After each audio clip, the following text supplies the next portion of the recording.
We are live as live can get here on 50 plus AM FM stations across the country and around the world. We have got some incredible guests with us today to kick off our broadcast day. We, of course, the man, the myth, the legend, IQL Rassooli, who is just amazing. Whenever I upload videos of IQ to my BitChute account, holy smokes, do these people have all sorts of things to say about IQ? Good things and bad things. We also have with us today Ruler of the Seas author Don Mazzella. He, of course, SB Digest and the Robotics Education Foundation. We'll talk about that a little bit later on with Dangerous Don Mazzella. And a guy that I have known for goddamn 10 years or more. Oh, at Michael least. Butler. Yeah, more Michael like 15 Butler with years. us today. How are you, Michael? I'm okay. It's good to talk with you. It's been a while since I've been on your show, and I've been on it many times, and it's good to see you and hear your voice. So Michael, to start us off here on our first segment, you've got a book. You've got a brand new book.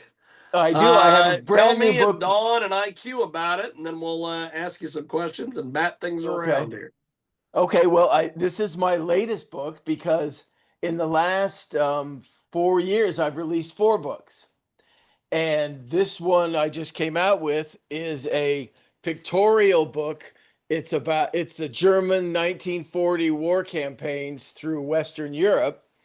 And I got hundreds of thousands of photos from the National Archives taken by German combat photographers and propagandist photographers.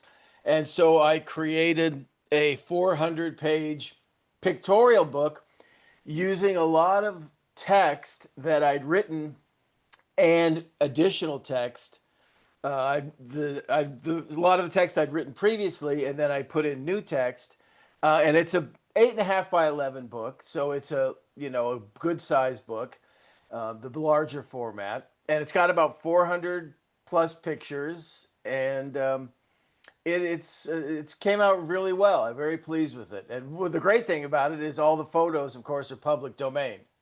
Because these they were confiscated by the American Army, then they became part of the National Archives, and then they got mined, and I was able to use them without any worry.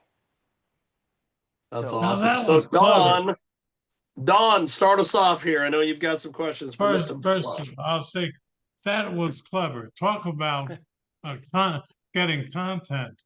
But let me ask you, I guess my first question is, after putting all this together, what conclusions did you come to about the photographs, the photographers? What did you anything come out of these things that you felt? Well, first of all, the photos are very well done with top-notch photo equipment. And one of the divisions that I used was the Erwin Rommel division, the 7th Panzers.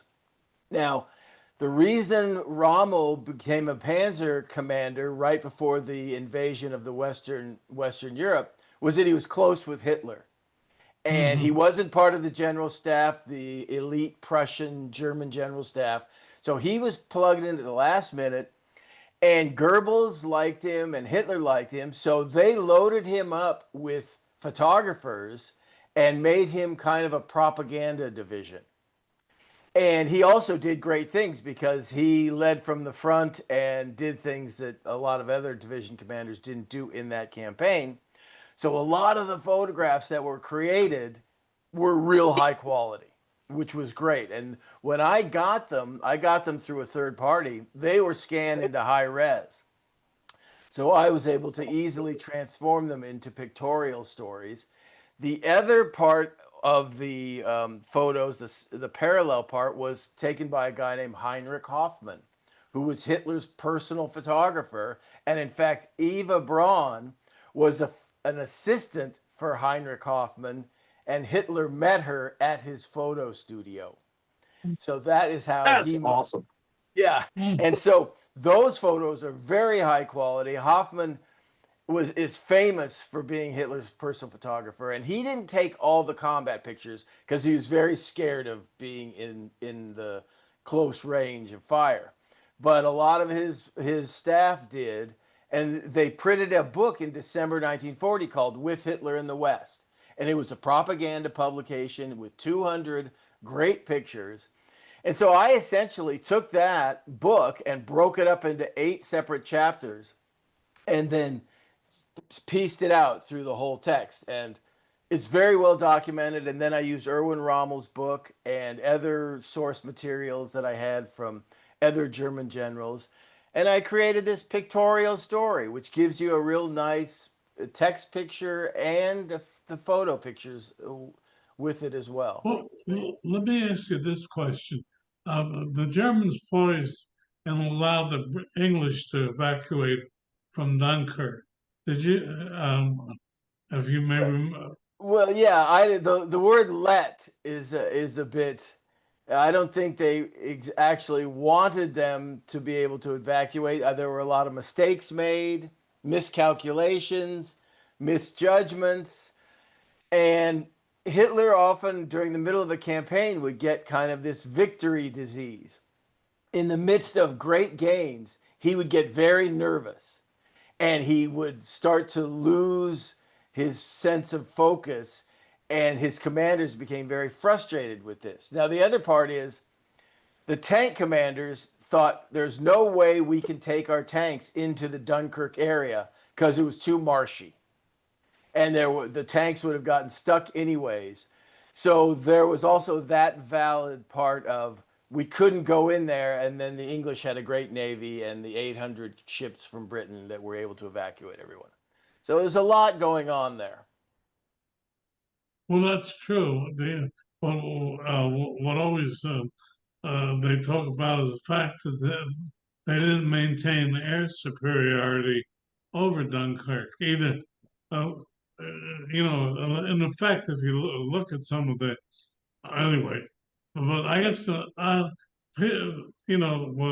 what I've seen over time is they simply muddled um, and let the British Yes. I evacuate. tend to agree with that. If they would have been able to stop that, boy, it would have been a far different war. Yes, but now um, if you look at the unfortunately I haven't seen the book, but I guess ask the question. Yeah, American photographers, particularly in Pacific, were up close and personal with our troops. Were the Germans doing the same thing? Absolutely. They were right there along with the tanks and the infantry, and they were there in harm's way. Absolutely. And they also had really first-rate equipment. I mean, they had Leica cameras, which were the best cameras in the world at the time. So they were, and also I've got thousands of pictures of the Russia campaign, and they were in there as well. Now, one thing is, as the war progressed and the tide turned against Germany, the number of photographers and the number of photographs taken by German combat cameramen fell off considerably because it wasn't a priority anymore because they were just trying to survive as best they could as they withdrew from Russia or North Africa or wherever. Well, the thing that always surprised me, well, I'll rephrase the question. Uh, Mhm. the German, even in the middle of the war, German the logistics relied on the horse rather Yep. than the truck. Did you see that in the pictures, or did they concentrate on the mechanical side?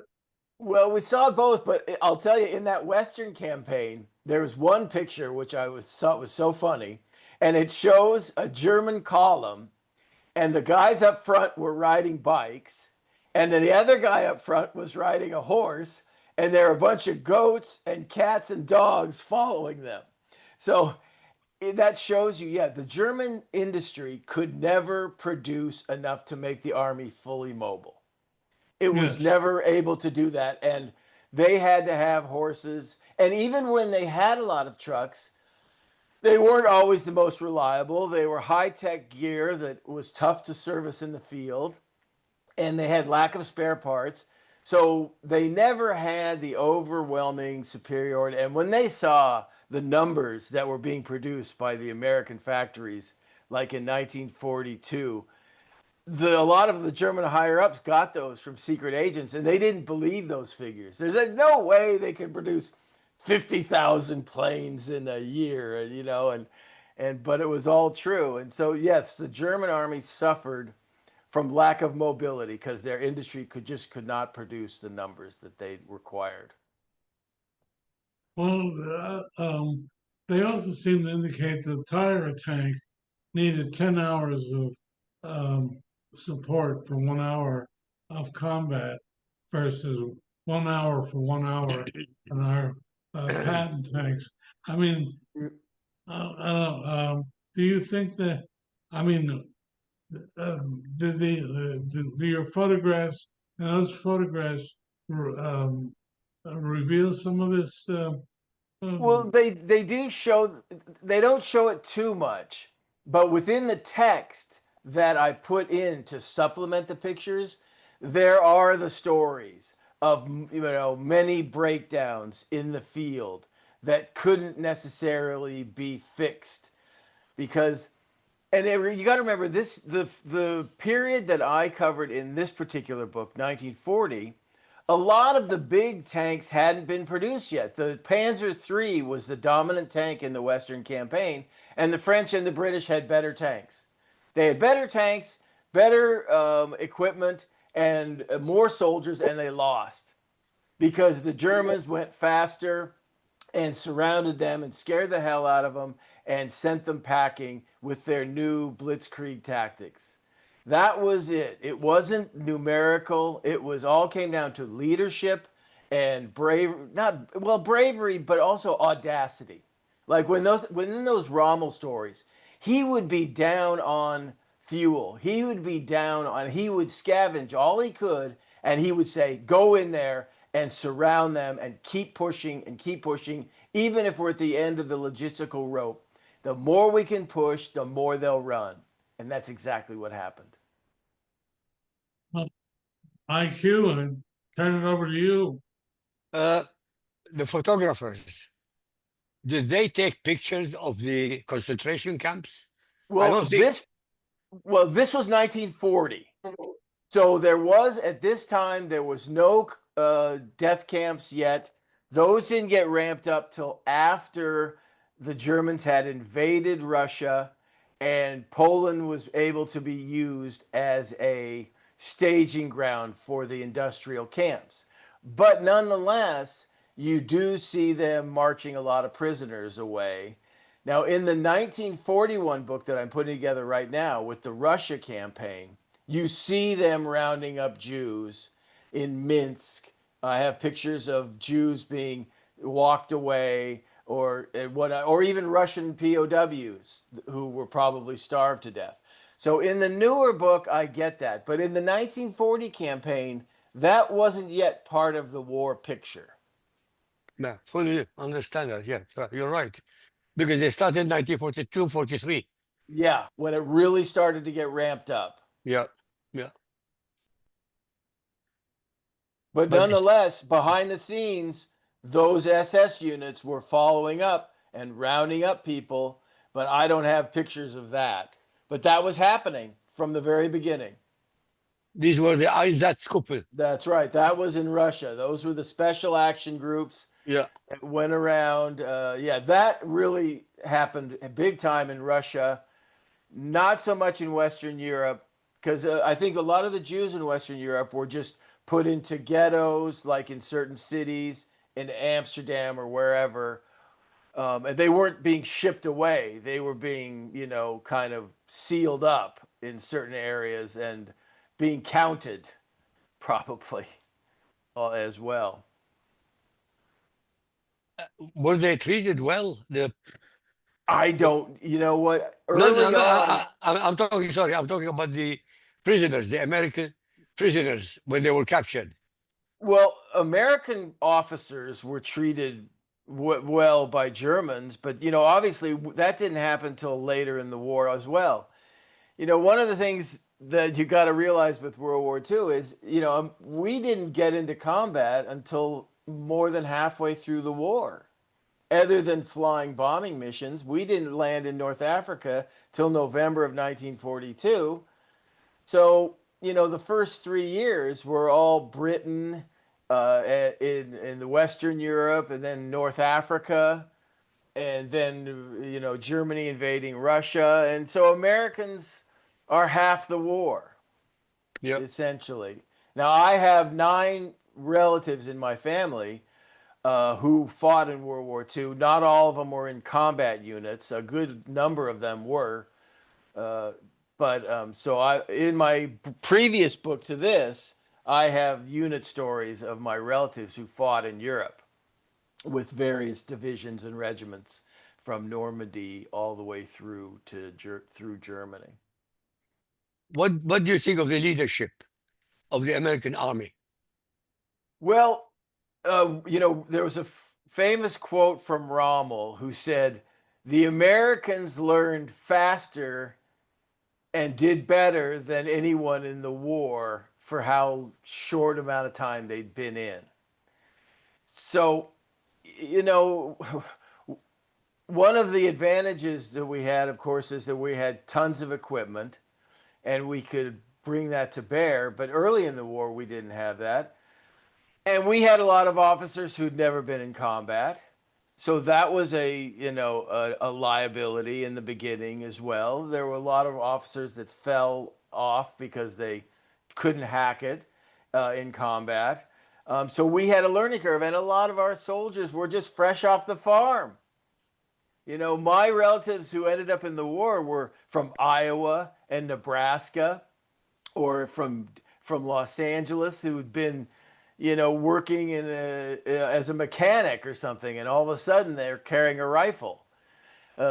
So we had a learning curve, but considering how small our army was when we got into it and what it became, it's like a unbelievable feat, because we just train rolled everyone with our industry.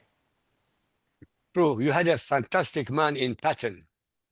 Yes, absolutely. Really, that he was unbelievable. He really was. And there were so many good commanders throughout the Pacific and in Europe. Collins and Mark Clark and General Bradley. There were so many good ones that you can cite who did great things. And my uncle was in the 5th Armored Division. My great uncle was in the 5th Armored Division, and they had a terrific division commander named Oliver Lunsford, who saw combat in North Africa with the British before the Americans landed, and he came up with a number of innovations in armored for doing armored warfare that became part of American armored doctrine. So there was a lot of great commanders. And General Marshall is at the top of the heap as one of the great, commanders, civilian commanders of all time.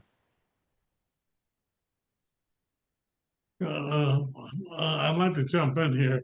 The only one I'd argue with is Mark Clark. I think the most incompetent general. I know. Yeah, I've heard that a lot too. And I mean, he did some great stuff, and he also had some things that were up against him, but he wasn't as bad as everyone says, and he's probably not as good as everyone thinks. So I don't know if we can find anybody right now that thinks very well of him.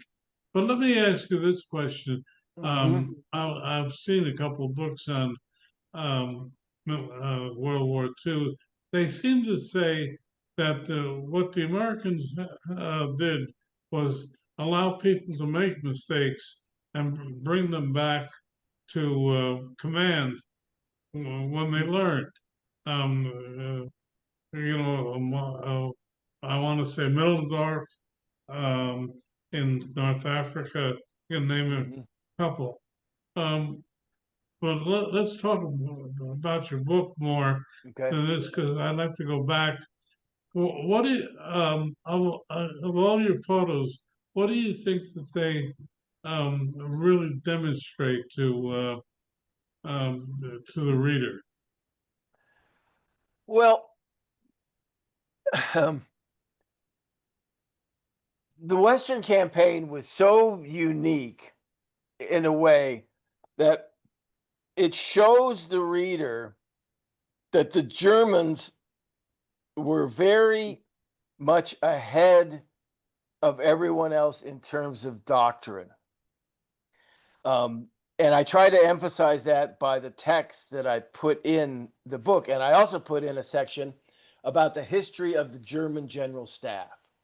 Because when you get down to it, the German General Staff is one of the finest professional command organizations ever in history. It's got a 400-year history going back to 1657. And if you look at the doctrines they developed over many centuries, and especially after the Napoleonic Wars, by the time the turn of the century, so from 1900, around 1900, the Germans had the best military command organization in the world, and all the major powers ended up fashioning their command structures on the German model. And then you can take it one step further and say all major organizations, whether it's corporate or governmental, are also based on the organizational structures tuned up by the German General Staff in that 100 years, say from 1830 to 1900 or 70 years. So that I wanted to come through because a lot of people don't look at that. They don't realize how truly amazing that institution was. And if they'd been given more latitude from Hitler, and because Hitler just hated them, he hated those, Yeah. and so, but a lot of times they were right. Now, a lot of times they weren't because they were timid and he hated the fact that they weren't bold enough for him. And the younger firebrands like Guderian and Rommel and these armored firebrands were showing the way and making the older generals look bad. So I wanted that to come through. How these younger think they were defying the doctrine, but they still were operating within that highly professional environment that the Germans' general staff had created. And can you imagine if they had a massive industry behind them? I mean, because they were amazing. A lot of people try to say that, oh, the Germans were just robots on the field. They just did whatever we were told. And it's not true. It's kind of a myth.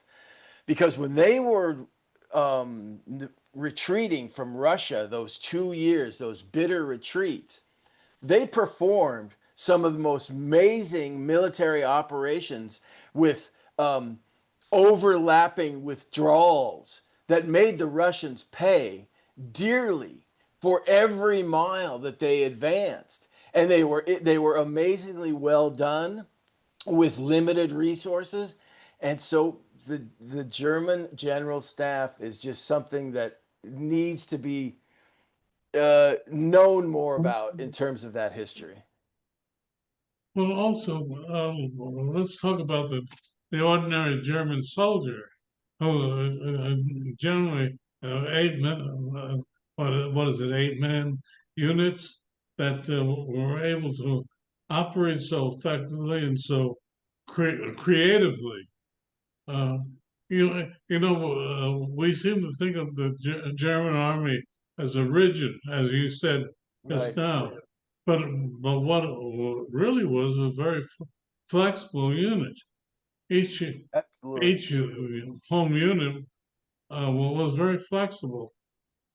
Well, and also, we also, I mean, what a lot of people know, especially if they study history a lot, is they pioneered the combined operations structure, where it was artillery, tanks, infantry, and air all operating within the same dynamic. No separation. They were complementing each other. And that's the other thing that baffled the Western Allies in that 1940 campaign, because they were getting the whole combined operational force right in the face, and it bewildered them. It bewildered them and sent them packing. And but the British officers did miracles by getting all their guys out, able to be evacuated. Alan Brooke and Sir John Dill, who ended up being chief of the general staff of the Imperial General Staff, they did amazing things getting those guys to the coast in time to be evacuated. So the British officers deserve a lot of credit for that. Well, do you think that the generals that were executed, the German generals that executed after the war, should have been? Well, a lot of them knew what was going on. They tried to say that, they didn't know about the Einsatzgruppen or the slaughter of indiscriminate slaughter, but they knew. The top guys had been given, they'd seen those documents where it was spelled out, when we invade, there's no mercy. The Russians are just going to be mowed down like wheat, and that's what we're going to do. So it's a very tricky topic. They were professional soldiers who had come up in the Prussian tradition of service to the state. They ended up losing the power battle to Hitler, forced to give an oath to the Fuhrer instead of the German state. So it's really such a strange dynamic that they existed within, especially the guys who were at the top of the heap, the Jodls, the Keitels, Brauschwitz, and all those guys, and Beck, who quit. And there was a lot of people who undermined Hitler. So it's a very interesting topic. Well, Thank you. yeah, I no, can go on, but please. that's okay. No, because what happened, you have a Prussian officer corps for maybe 300, 400 years to be led by an incompetent man like Hitler. What was he, a sergeant? Yep, that's true. That's true. He would, but at the same time, he blamed the loss of World War I on those same guys. True. And No, he would but tell them, I was in the trenches while you were back having steak when we lost World War I. So why would I listen to you? correct. That's why he screwed up in World War II. That's Yep. exactly what happened. He Well, and yeah. he picked on the Sorry. wrong countries. There's an old axiom in Russia. No, there's two axioms: never invade Russia, never invade China. Yeah. Because those are like impossibilities. But you know what? He almost pulled it off. He And it took almost half went. the world. It took half the world to put him in the dirt. Yes, but he was prepared for extermination. He Yep. prepared Germany in 9 years, from 1930 to 1939. He made them, turned them from a civilized society to a criminal society. He said, give me the children. They gave him the children. And in 9 years, these children became mass murderers. By the way, that's what's happening in Europe now. The Muslims are taking over. Yeah, absolutely. Yeah. That's a scary thing. Michael, I don't know if you know this, but I have a book in one of in my articles. I compare Hitler's Mein Kampf with the Quran, and you won't believe the similarities between the two. I believe it. No, honestly, I believe it. I quote chapter and verse from the Quran, and then chapter and verse and page number of Hitler's Mein Kampf, and they're identical. Hate mongering, war mongering, misogynist, racist, duplicitous, everything that Islam has, Hitler had. By the way, he respected Islam. He spoke about the Muslims as a fighting people, and he respected Muhammad, the author of Islam. Yeah, it's Right. only his. By the way, it's only Mein Kampf. But I'm telling you, it's all in Mein Kampf. Right. Yeah. Yeah, it was such, and you know, when you look at Hitler and Stalin kind of learned from each other. There was a lot of quotes from Hitler saying, "I wish I'd been more like Stalin in my drive to eliminate everyone else who could have been a threat to me." Yeah. And you know, they learned from each other in their quest for whatever they were doing. You know what's interesting? Nazi, the acronym Nazi is National German Workers' Party, Oh, the that's National right. Socialist German Workers' Party. So it's not Yeah, a right wing, it's a no, left wing. It's a that's true. Marxist left wing. That's But true. they, Totally yeah, true. yeah, yeah, yeah, but they keep lying to us, telling us, no, no, he's right wing. No, he's not right wing. He is a leftist, or he was a leftist. Yeah, That's what, absolutely. yeah, Which just means government control. complete, yeah. Government control is the name of the Dictatorship, game. yeah. So you said you're going to make another book now.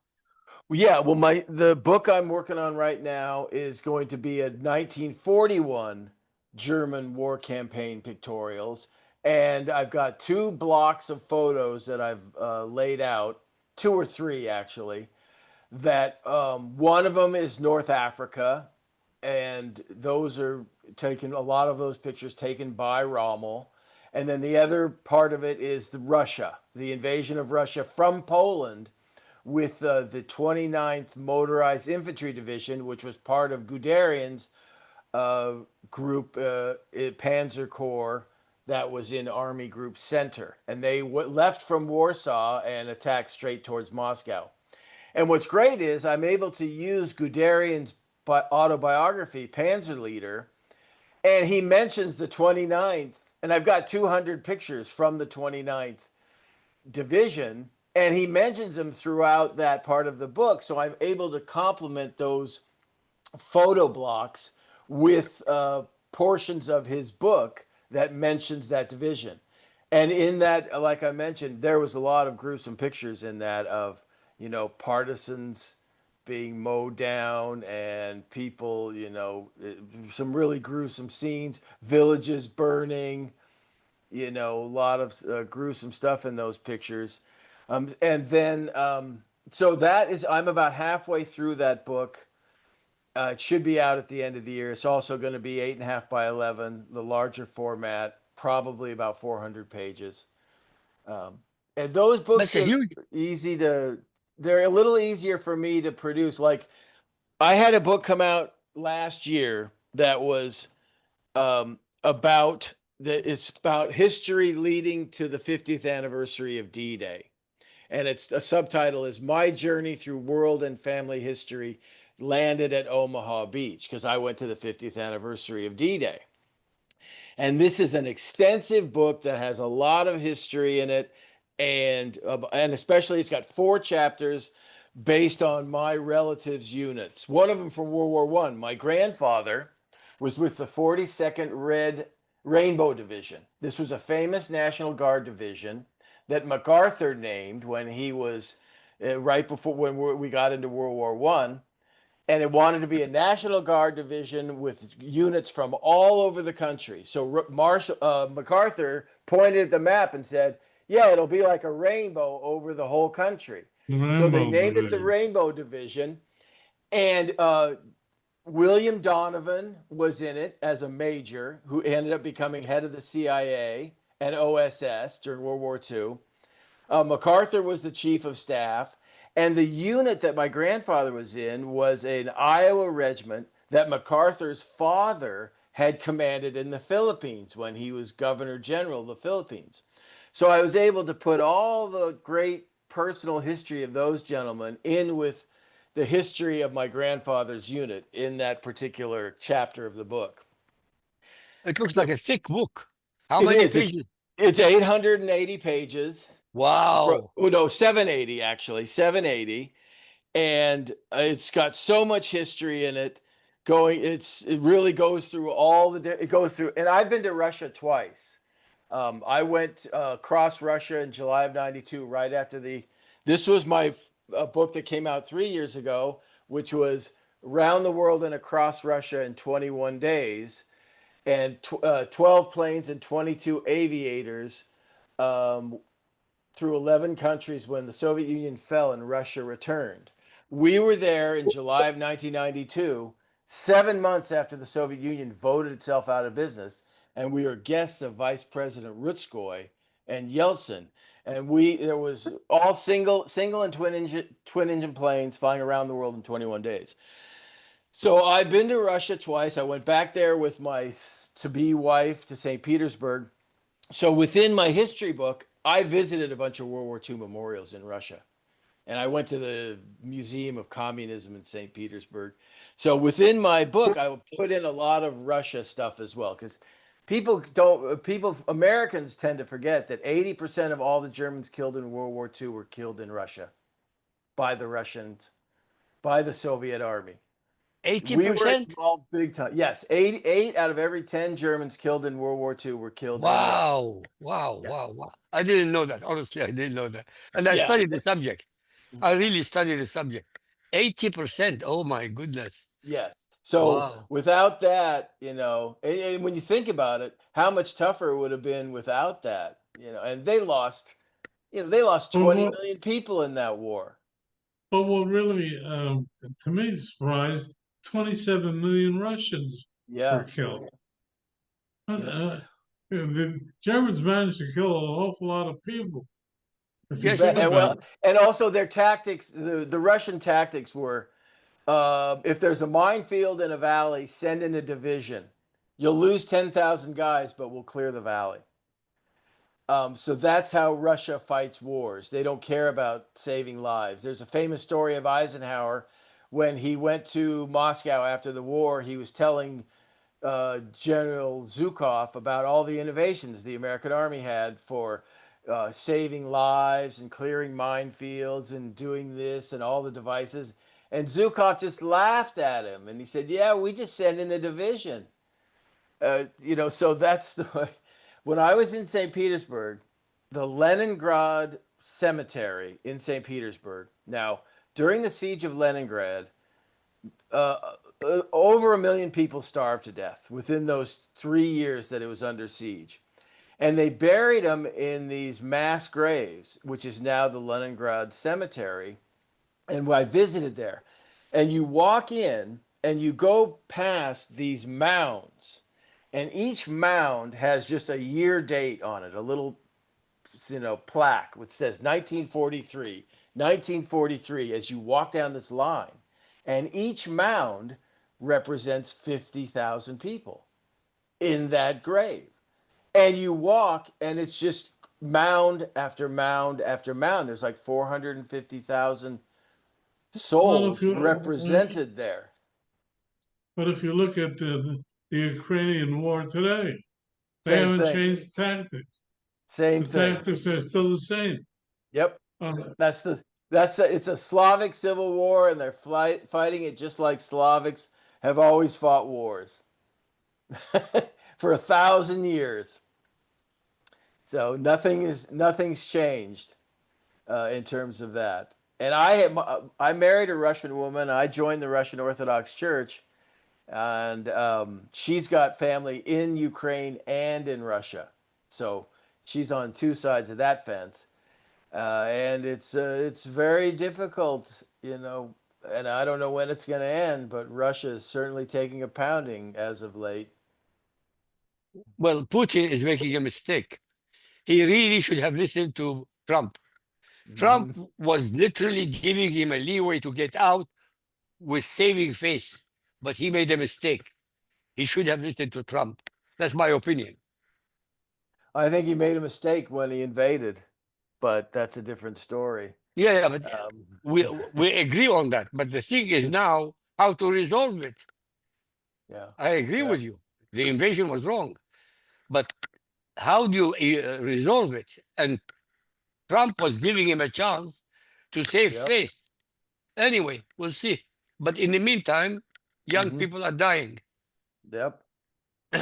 And can you imagine? Okay, if Ukraine continues to just decimate the Russian energy infrastructure with these drone attacks, which have been happening for the last month or two, it's going to take 10 or 15 years to repair all that infrastructure. Correct. And in the meantime, the Russian people are going to have no gas, no heating oil, and it's just going to be a nightmare. And no money. Yeah, it's going to be a Yeah, humanitarian nightmare. yeah. No, it's a huge mistake now. It's a huge mistake. What do you think of the trip to Asia, Trump? Oh, I think, well, it seems like it went okay. I don't know all the ins and outs. I'm not privy to that, but he's certainly making the rounds. He doesn't sit around and wait on events.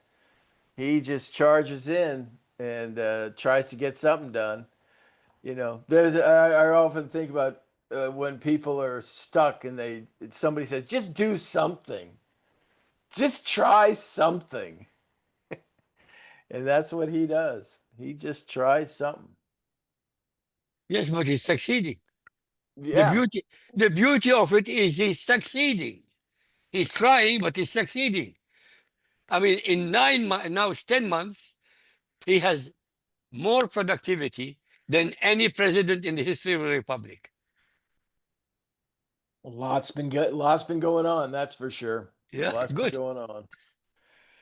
So But after this next book, after the mhm. next book, do you have anything else on your mind? Well, You must. I've got another picture book planned for after this, possibly a large format picture book based on the 50th anniversary of D-Day. That's kind of in the planning stages. I've also got a second book because I also went to the 50th anniversary of Pearl Harbor because I have a number of relatives that fought in the Pacific. I got a Pearl Harbor survivor. One of my uncles was a Pearl Harbor survivor. I got another great uncle who was infantry in New Guinea and the Philippines. I got my grandfather's cousin was blown up on an aircraft carrier, a famous aircraft carrier disaster. So I went to the 50th anniversary of Pearl Harbor to honor them. At the 50th, I attended a symposium given by the Arizona Memorial Foundation. Lasted 1 week, about 10 days, and I got to meet Medal of Honor guys. I got to meet Japanese pilots who bombed battleships, Japanese engineers who worked on the low running torpedoes. And so that is also part of a book that's about 60% done, which I've kind of put on the back burner while I do these picture books. Yeah, because that's the question I was going to ask you. You concentrated on Europe, but not the Pacific. I know. Well, the Pacific one has got a lot already in. It's just that what happened was I had bought thousands of pictures from a third party who mines the National Archives. So I would pay a certain amount and I would get 1,000 pictures of North Africa, or 1,000 pictures of the Western Campaign, or 1,000 pictures of the Russia, all German origin. And I was looking at these photos and these massive files that I'd bought for not much money. It was like 10, $20 each. And I'm sitting there one night and I said, you know what? I've got a free book here. I've got so much material already written, and I got thousands of pictures standing in front of me that are already high res, good quality, and all I have to do is fold them into a new book. So this book that just came out, the 1940 war campaign book, only took me 3 years, 3 months to complete. Unbelievable. Yeah, and that's what happened was one night I was staring at all those photos and I said, you know what? Screw it. I've got a free book here and I'm going to change course and I'm going to get this thing out in 3 months. And I did. And also I did it to help my Amazon author page. I wanted more books on my Amazon author page. So that was also why I did a left turn and started doing these picture books. It's kind of a two, I'm hoping something happens good. I'm doing these books as also a way to impress my kids, to show them I'm not a complete dolt and that I can complete something that's intellectually challenging. So they get copies of them because I don't live with my kids anymore. They live with their Russian mother about an hour away. So by sending them these books, they then get a different view of me that I hope helps me in their eyes. So that's another reason why I do these. So, Michael, you are divorced, you mean? Yeah. Ah, oh, okay. That makes two of us. Yeah, it happens. Yeah. But my kids are getting into history a little bit because they're getting my books. In fact, so it's funny. I always babble on about World War II when I'm with my kids. I'm with them for a few days. I'll babble on for an hour about World War II and all this stuff and the family and whatnot. And so then about last year, my daughter was in history class and they were doing Jeopardy for history. And one of the topics was World War II. And my daughter knew all the answers. And all her friends in class were like, what? What's going on here? And the teacher is completely blown away because she knows all the stuff about World War II. And so that made me happy. Yes, that should make you happy. When you have children who are excelling, it's the best thing in life. Yeah, I'm just praying. Just keep praying. So that's what I'm doing, and I'm just, I like the history. I like reading history. I like writing, and so that's what I'm doing. Honestly, you're doing a fantastic job because, I mean, this is a pictorial history of World War II. It's Yep. pictorial. It's not a joke. I sold a few in Europe already on Amazon, which I was pleased about. So that was nice. Well, which brings me my point. How do people get your book? Yeah, it's on Amazon and Barnes and Noble. German 1940 war campaign pictorials. And my author name is Michael B. Butler. And if you go to my author page on Amazon, you'll see 4 books up there. My first book that came out recently was the serial killer book. I wrote a biography of a famous serial killer with a woman who knew him and had dealt with him as a clinical psychologist in jail. And that one is, in fact, the serial killer book came out 3 years ago, and we're still doing well with it. We just sold a bunch in Europe, a bunch in Australia, UK, Canada, and we solved actually a 40-year-old murder in that book because we had the killer's diaries, and we found out how someone got away with 2 murders with him, even though he'd been arrested. They couldn't prosecute him because they didn't know. And they had no physical evidence, but no one was sure if he'd done it. But we had his diaries that were hidden for 40 years, and we were able to show that this accomplice, in fact, did that. So that's why I've come out with 4 books in the last 4 years. The serial killer book took 4 years to write. That was brutal. What made you turn into writing? Well, it happened by accident, as so many things in life do. My first book was about in 1992 when I did the world flight across Russia. It was supposed to be a yearly event. It was originally organized from March of 1991, and in the middle of organizing, the Soviet Union fell apart and disappeared. The organizers were French people, and of a famous rally organizers. So this was supposed to be the first world flight around the world across Russia. And every year they were going to do a different route across Russia with a different group of aviators, single engine and twin engine planes, private aviators. It never happened again. After 1992, the Moscow government said, we can't guarantee your safety. You're done. And so it never happened again. We followed the same routes as Wiley Post, Howard Hughes, and the Graf Zeppelin. So 2 years after the fact, I got all these pilot journals in the mail from these pilots, and I said, this is a book. So in 1994, I sat down for 2 years, wrote the first world flight book, found an aviation publisher, Wind Canyon Books. They published it in 98. Then I had a history book based on my trips to the 50th anniversaries that was going to come out. I signed a contract, done all this writing. The publisher changed course.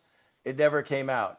I carried those history files around with me in digital devices for 25 years, from flash drives to external drives to laptops. I kept transferring it, never looking at it until last summer, 2 years ago, when I did the second World Flight book. And I called the publisher of the World Flight book and I asked for the rights to the story back, and she gave them to me. And I had all those files. She gave me the original manuscript, plus I had those text files that were extensive, all that history I'd written, that I'd carried around for 25 years, that they never got lost. And I unearthed all those digital files from my digital basement and turned them into 2 books within 2 years. And that's kind of how my recent foray into writing, because I had not done any writing for 15, 20 years. So now I'm back in the swing of things. And the break was when I got the contract to co-write the serial killer book. I was brought in as a ghostwriter by this woman who was an ex-client. And that turned out to be a 4-year contract. And then by coincidence, it led to the other 3 books. So I have her to thank for my recent books. So that's the short story of that. And so that's it. And I hope I can keep the train rolling. Let's go back to a minute to the murder, the book about the murder. He had an accomplice that no one knew about. Well, he had 5 accomplices. Bill Bonin was known as the Freeway Killer. He murdered 22 kids in 10 months in Los Angeles from August 1979 to June 1980. He convinced 5 other people, young kids mainly, to help him kill these kids. All his victims were between 12 and 19. A lot of them were homosexual hustlers. So there were 5 accomplices. 4 of them got caught when it all got rolled up. The 5th one got caught, but there was no physical evidence. And they had to let him go. And Bonin wasn't going to give him up. And no one else knew him. All the other accomplices didn't know who he was. And that story, this aspect of his story, now he's a famous serial killer.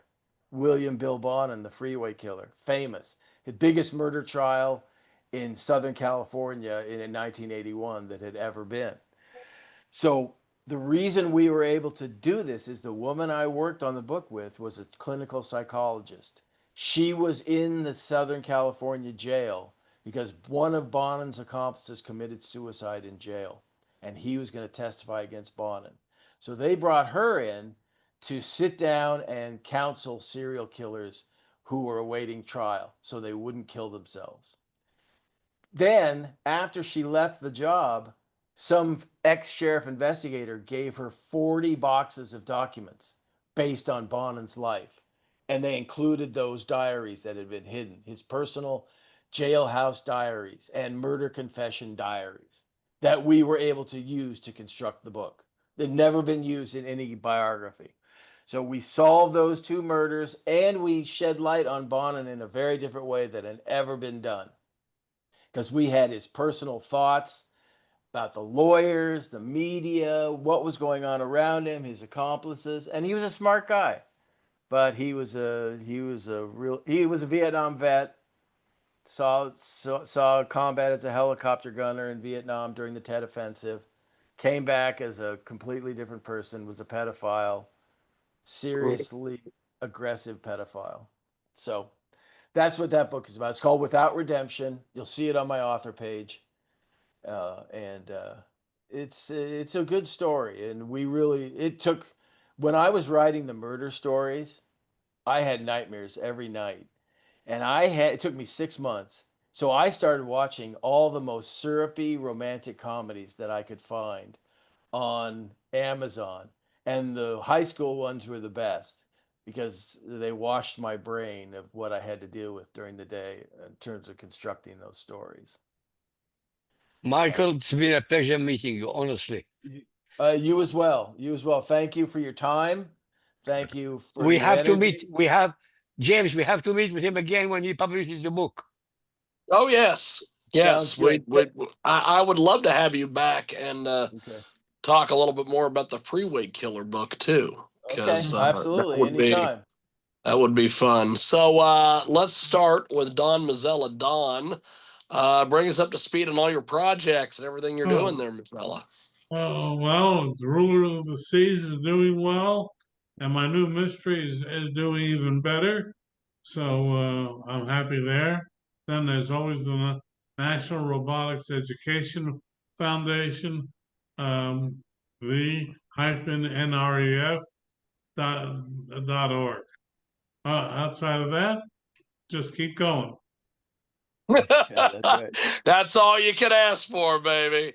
So IQ Al Rassooli, bring us up to speed on your latest columns and everything you're doing. Well, you're publishing all my columns anyway. Well, yeah. Yeah. But as I was telling Michael, my books are called Lifting the Veil, The True Faces of Muhammad and Islam, and they are in Amazon if they want them. Don, it was a pleasure meeting you again. We'll hope to see you on Thursday. Definitely. Michael, before we let you go, how do we get your books and keep up Yeah. with you, Mr. Butler? Yeah, Amazon and Barnes and Noble, they're both up there, and they're reasonably priced in Kindle. They're all available in Kindle, and you know, I hope someone buys them because I think they'll learn a lot of history and get some interesting enjoyment out of them. So I appreciate it. Michael B. Butler is the author name, and you'll see everything on Amazon. Fantastic. Fantastic. Well, Thank everybody, you guys were amazing today. I look forward to doing this again, and we'll talk to everybody soon. Dawn, I'll talk to you next week, and IQ, we'll talk to you on Tuesday. Take care. Thanks, everybody.